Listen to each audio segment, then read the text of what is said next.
I remember that they started taking the situation seriously when my father couldn't continue working, because then times got very bad. They had a very hard time.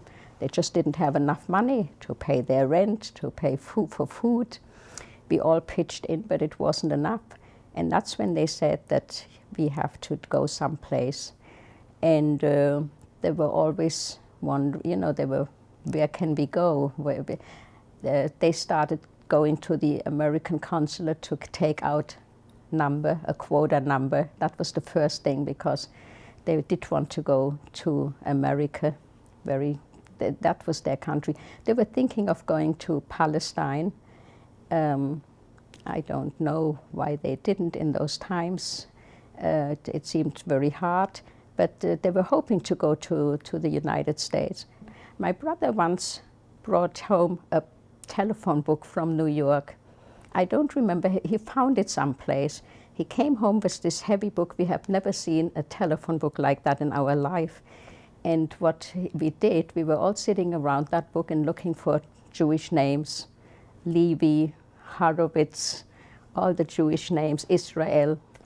And we spent most of the little money that we had writing letters to Americans, begging them to give us an affidavit. You needed an affidavit in order to immigrate to America. You needed a quota number. You needed to know someone who would give you an affidavit, which meant putting away a certain amount of money, I think for 1 or 2 years, as far as I remember. That's how it was. And so we always said that we all have professions, and we told them we can sew and we can do all kinds of things. And we begged, and we even enclosed a reply stamp, something like that, so it wouldn't cost them any money.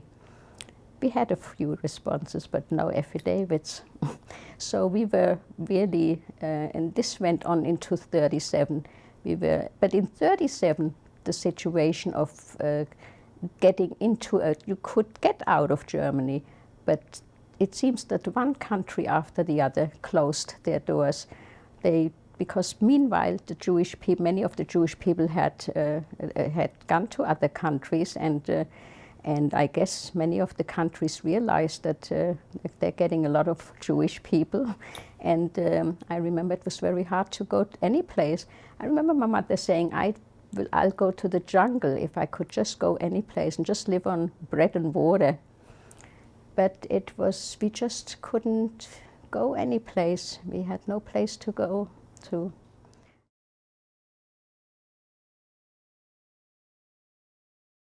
My grandmother, Henrietta Gerson, was elected mayor of Oberwesel in the late 1920s, which was rather remarkable. First of all, to have a woman as mayor, and secondly, to have a Jewish woman as mayor. But she, by reputation, was one of the brightest people in town, and she had her term.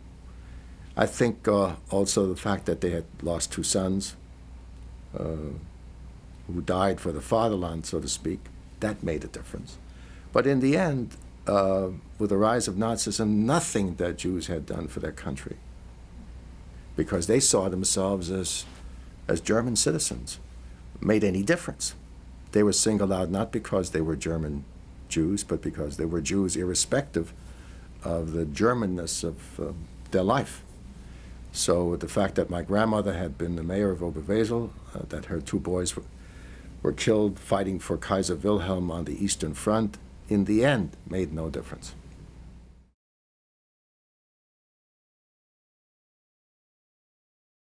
I joined the BDJJ, which stood for the Bund Deutsch-Jüdische Jugend. And for a period of a year, I spent my life in the Bund and its activities. We marched, believe it or not, in 1935, we marched through the streets of Berlin with our blue and white flags with the Mogen David on it, and traffic didn't stop for us. But we marched. Most of the time, we would go into quiet neighborhoods or to outskirts of Berlin, and we did our marching there. But we had songbooks.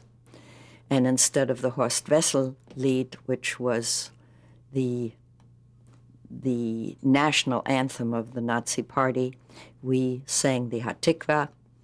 And instead of Jewish blood will spurt, Judenblut muss spritzen, which was the main battle cry of the Hitler Youth, we said, tomorrow in Jerusalem. I became very, very religious. I went to temple every single Friday night, every Saturday, every holiday. I went to Dr. Joachim Prinz's temple, which was in West Berlin, close to my home. It was a very, very intense Jewish period in my life.